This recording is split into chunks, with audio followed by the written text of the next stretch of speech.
পাঁচটি স্বপ্ন দেখলে বুঝবেন আল্লাহ পাক আপনার জন্য ভালো কিছু শুভ সংবাদ রেখে দিয়েছে, সামনে আপনার সফলতা।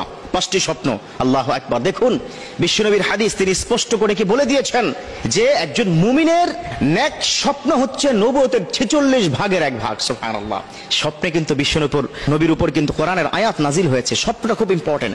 পৃথিবীর মধ্যে সবচাইতে স্বপ্নের তাবির করতে পারতেন হযরত ইউসুফ আলাইহিস সালাম, তারপরে তাবির করতেন বিশ্বনবীর যুগে হযরত আবু বকর রাদিয়াল্লাহু তাআলা আনহু। যে পাঁচটি স্বপ্নের কথা আমি আজকে বলবো, ইটস দ্য মোস্ট ইম্পর্টেন্ট। যখনই আপনি দেখবেন তখনই আপনি খুশি হয়ে আল্লাহর দরবারে শুকরিয়া জ্ঞাপন করবেন, কারণ আল্লাহ পাক নিজে বলেছেন লা ইন শাকারতুম লা আযীদান্নাকুম ওয়া লা ইন কাফারতুম ইন্না আযাবি লাশাদীদ। O my servant, whenever you get something, তুমি যদি কিছু পেয়ে যাও এন্ড তুমি যখন শুকরিয়া জ্ঞাপন করো, if you gratitude to me I will increase you a lot, যদি তুমি আমার শুকরিয়া জ্ঞাপন করো আমি তোমাকে বৃদ্ধি করে দেব, সম্মান, তোমার সুখ, তোমার শান্তি, তোমার সম্পদ সব বৃদ্ধি করে দেব। পাঁচটি স্বপ্ন যখন দেখবেন কি করবেন? আল্লাহ শুকরিয়া জ্ঞাপন করবেন। আর 1 নম্বর স্বপ্ন হচ্ছে যখন আপনি স্বপ্নে দেখবেন কন্যা সন্তানের বাবা হয়ে গেছেন। সুবহানাল্লাহ। আমার বিশ্বনবী কি বলে দিয়েছেন, আল্লাহ পাক তার উপর সবচেয়ে বেশি খুশি হয় যার ঘরে প্রথম কন্যা সন্তান দান করে। সুবহানাল্লাহ। এজন্য কন্যা সন্তান যখনই হবে তখন খুশি হয়ে যাবেন। কি হবেন?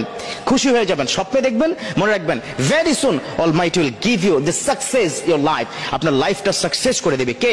আল্লাহ পাক।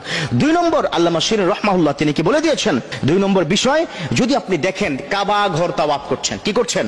কাবা ঘর তাওয়াফ করছেন, তখন বুঝবেন যে আল্লাহ পাক খুব তাড়াতাড়ি ভালো কিছু সংবাদ আপনাকে আল্লাহ পাককে দান করবে। কাবা ঘর তাওয়াফ করা কিন্তু চারটিখানি কথা নয়। বিশ্বের সবচাইতে ইম্পর্টেন্ট এন্ড সবচাইতে পবিত্রতম জায়গা হচ্ছে কাবা ঘর, ঠিক কিনা? কি গিয়েছেন না? এখানে অনেক হাজী সাহেব আছেন যারা কাবা ঘরে কি গিয়েছেন। ইনশাআল্লাহ তাআলা কাবা ঘরের জন্য দোয়া করবেন, আল্লাহুম্মা তাকাব্বাল বিযহাবিল কাবা, আল্লাহ তুমি আমাকে কাবা ঘরে যাওয়ার জন্য তুমি কবুল করে নাও। সুবহানাল্লাহ। তাহলে যখন স্বপ্ন দেখবেন তখন বুঝবেন যে খুব দ্রুত আল্লাহ আপনাকে ভালো কিছু নিউজ দিবে।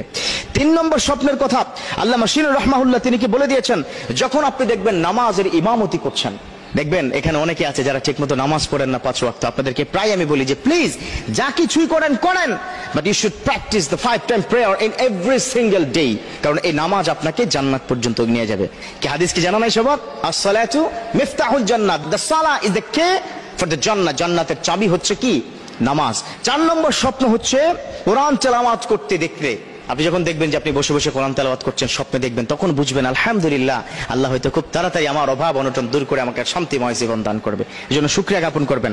এবং last, it's the most important, সেটা হচ্ছে স্বপ্নে যদি দেখেন যে মৃত পিতা মাতা আপনার প্রতি খুব সন্তুষ্ট হয়ে গেছে, আপনার মাথায় হাত বুলিয়ে দিয়েছে, তারা মারা গেছে, কবরে আছে, তখন বুঝবেন যে পিতা মাতা সন্তুষ্ট।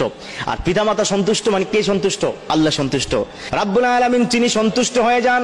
বিশ্বনবী বলেছেন রিদান রাব্বি ফি রিদাল ওয়ালিদাইন, সাখাতার রাব্বি ফি সাখাতাল ওয়ালিদাইন।